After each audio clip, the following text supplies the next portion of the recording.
Hospital में गीता ज्ञान sessions के दौरान ब्रजभूषण जी और पंडित जी को एक बात समझ में आई कि हर प्रोफेशन से जुड़े लोगों की ऐसी कुछ बातें होती हैं जो सिर्फ उन्हें ही समझ आ सकती हैं। बाहर से जो जितना चमकदार और ड्रीम प्रोफेशन लगता है, उसकी असलियत भी उतनी ही दर्द और टेंशन भरी कहानियों वाली होती है। बच्चे डॉक्टर बनने के सपने सजाते हैं। बहुत हद तक पेरेंट्स भी इस सपने के बीज अपने बच्चों के मन में बोते हैं, लेकिन इस बीज को बोते वक्त ये नहीं सोचते कि डॉक्टर सिर्फ पैसा नहीं कमाते हैं, बल्कि उनके ऊपर बहुत बड़ी जिम्मेदारियां होती हैं। और अपना बेस्ट देने के बाद भी अगर वो किसी केस में कामयाब ना हो पाए तो जिंदगी भर का गिल्ट उठाकर चलते हैं। सपने देखना कोई गलत बात नहीं है, और डॉक्टर बनने का सपना तो बहुत ही अच्छा है, क्योंकि आप ह्यूमैनिटी की इससे बेहतर हेल्प कर ही नहीं सकते। लेकिन आपको मेंटली भी खुद को बहुत स्ट्रांग बनाना होगा, ताकि पेशेंट्स के साथ आने वाले अप्स एंड डाउन्स में आप स्टेबल रहें, आपका मन मजबूत रहे और हर तरह के बैगेज से फ्री भी रहें। हॉस्पिटल में गीता ज्ञान सेशन का दूसरा दिन था। यह दिन डॉक्टर्स के लिए फिक्स था। पहले सेशन की तरह इस सेशन के लिए भी हॉस्पिटल की तरफ से सौमित्र पंडित जी और सरला जी को लेने आया था। कल वापसी के टाइम पंडित जी ने सौमित्र से कहा भी था कि उसे अपना काम छोड़कर उन्हें इस तरह पिक और ड्रॉप देने के लिए नहीं आना चाहिए, लेकिन सौमित्र ने कहा कि ये भी मेरे काम का ही हिस्सा है और मुझे आपके साथ टाइम स्पेंड करके अच्छा लगता है, बहुत कुछ सीखने को मिलता है। आज सेशन के लिए जाते हुए सौमित्र ने कल के यानी नर्सिंग स्टाफ के साथ हुए सेशन का फीडबैक दिया था कि सब बहुत खुश थे और मैनेजमेंट को इस इनिशिएटिव के लिए थैंक्स भी कह रहे थे। इस पर पंडित जी ने मन में भगवान श्री कृष्ण को धन्यवाद कहा कि उन्होंने हम सबकी भलाई के लिए गीता ज्ञान जैसा ज्ञान का सूरज दिया, जिसकी रोशनी युगों युगों से हम सबके मन और जीवन को अपनी चमक से जगमगाए हुए है। डॉक्टर्स के लिए पंडित जी इससे पहले भी काफी सेशंस कर चुके हैं और उनके साथ क्या क्या प्रॉब्लम्स पेश आती हैं, इसकी काफी नॉलेज उन्हें हो चुकी थी। पंडित जी आज के सेशन से उम्मीद कर रहे थे कि कुछ नया सीखने और समझने को मिले।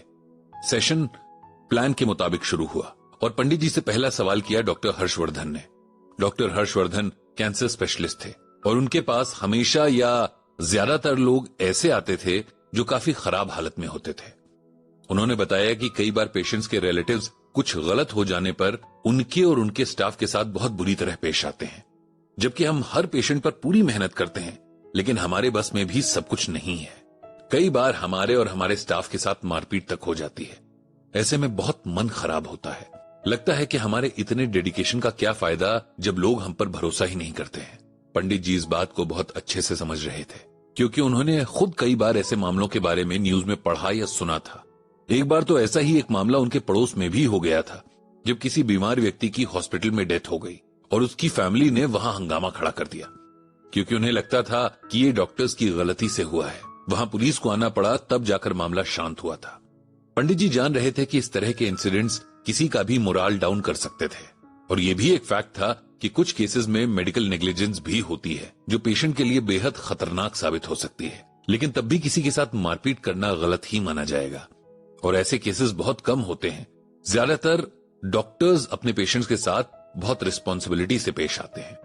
डॉक्टर हर्षवर्धन की बात का जवाब देते हुए पंडित जी ने कहा कि ये किसी के लिए भी बहुत खराब एक्सपीरियंस होगा कि जब आपके ऊपर कोई ऐसा एलिगेशन लगाया जाए जिसके लिए आप जिम्मेदार नहीं हैं और आपके साथ वायलेंस किया जाए। लेकिन हर प्रोफेशन के साथ इस तरह की बातें तो जुड़ी हुई ही हैं। एक्सीडेंट हो जाए तो लोग ड्राइवर को पीट देते हैं, चाहे उसकी गलती हो या ना हो। बच्चा फेल हो जाए तो पेरेंट्स टीचर को भला बुरा कहते हैं, चाहे उनके बच्चे ने पढ़ाई की हो या ना की हो। हाँ, जब किसी के साथ कुछ अच्छा होता है तब उसका सारा क्रेडिट खुद ले लेते हैं। इसके पीछे वजह यही है कि लोग इमोशनली बिल्कुल भी स्ट्रांग नहीं है, दुख और फेलियर्स को ग्रेसफुली एक्सेप्ट करना नहीं जानते हैं, जिम्मेदारी लेने से भी बचना चाहते हैं, इसीलिए दूसरों को दोष देकर अपनी भड़ास निकाल देना चाहते हैं, क्योंकि ये सबसे आसान तरीका होता है। आप भी ऐसे ही लोगों के शिकार बनते हैं जो सच को एक्सेप्ट नहीं करना चाहते हैं। उन्हें लगता है कि उनका पेशेंट ठीक हो सकता था, लंबा जी सकता था, लेकिन डॉक्टर्स ने ऐसा होने नहीं दिया। आप उन्हें अगर मन से बीमार समझेंगे तो शायद उनसे डील करने में आसानी होगी। आप किसी की कही बातों को जितना अपने मन पर लेंगे उतना दुख होगा। श्रीमद् भगवत गीता हमें तारीफ और निंदा यानी बुराई को एक तरीके से लेना सिखाती है। गीता में भगवान श्री कृष्ण ने कहा है कि तारीफ मिलने पर फूलना नहीं चाहिए और कोई बुराई भी करे तो इसे दिल पर नहीं लेना चाहिए। पंडित जी ने कहा कि हम आम इंसान जब भी किसी भी वजह से, चाहे खुद बीमार होकर या किसी अपने के बीमार होने पर जब हॉस्पिटल जाते हैं तो 2-3 दिन में ही हमारा मन खराब हो जाता है। फिर आप सबको तो रोज दिन रात उस माहौल में रहना पड़ता है।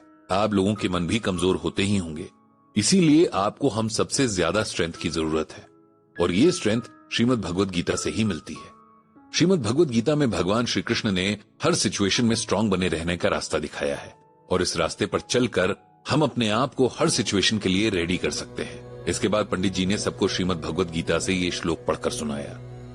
युञ्जन नेवम सदात्मनम योगी नियत मानसः शांतिम निर्वाण परमाम मत संस्थाम अधिगच्छति। यहां भगवान श्री कृष्ण अर्जुन से कहते हैं कि हे अर्जुन, निरंतर शरीर द्वारा अभ्यास करके, मन को परमात्मा स्वरूप में स्थिर करके, परम शांति को प्राप्त हुआ योग में स्थित मनुष्य ही सभी सांसारिक बंधन से मुक्त होकर मेरे परम धाम को प्राप्त कर पाता है। इसे सिंपल लैंग्वेज में इस तरह समझते हैं कि जो इंसान लगातार योग और मेडिटेशन के जरिए अपने मन को सिर्फ भगवान को समर्पित कर देता है, ऐसा इंसान न सिर्फ कभी खत्म ना होने वाली शांति पाता है, बल्कि साथ में दुनिया के सारे बंधनों से छूट जाता है और आखिर में मुझ में मिल जाता है। भगवान श्री कृष्ण अर्जुन को ध्यान यानी मेडिटेशन के जरिए अपने मन को हर तरह की चिंता, डर और स्ट्रेस से मुक्त करने का तरीका बता रहे हैं। भगवान कहते हैं कि संसार में रहते हुए यहाँ के थॉट्स हमें अफेक्ट करते ही हैं। इन थॉट से पैदा होने वाली सभी इच्छाओं का हर तरह से त्याग करते हुए मन से इंद्रियों यानी सेंसेस, जो कि 5 होते हैं, टच, स्मेल, साइट, टेस्ट और हियरिंग, इन सबको चारों ओर से अपने कंट्रोल में कर लेना चाहिए। धीरे धीरे और स्टेबल होते हुए बुद्धि में दृढ़ विश्वास के साथ मन केवल ईश्वर में स्थिर हो जाएगा और कुछ भी नहीं सोचेगा। इसे अगर और सिंपल वर्ड्स में समझें तो गीता में भगवान ने बहुत डिटेल में अपने मन को कंट्रोल करने के लिए ध्यान योग यानी मेडिटेशन के बारे में बताया है कि कैसे हम अपने मन को, अपनी सेंसेस को इस तरह से कंट्रोल करें कि बाहर की बातें, लोगों के ताने या कहीं सुनी बातें हम पर बुरा इफेक्ट ना डालें। दुनिया को कंट्रोल करने से कहीं ज्यादा आसान खुद को, अपने मन को कंट्रोल करना है। जिस दिन ये हो गया, उस दिन हमारा मन भगवान में पूरी तरह लग जाएगा और फिर किसी तरह का स्ट्रेस, डिप्रेशन हमें छू भी नहीं पाएगा। इस तरह हम हर तरह के डर से मुक्त हो जाएंगे, हमारा मन शांत और सुखी हो जाएगा।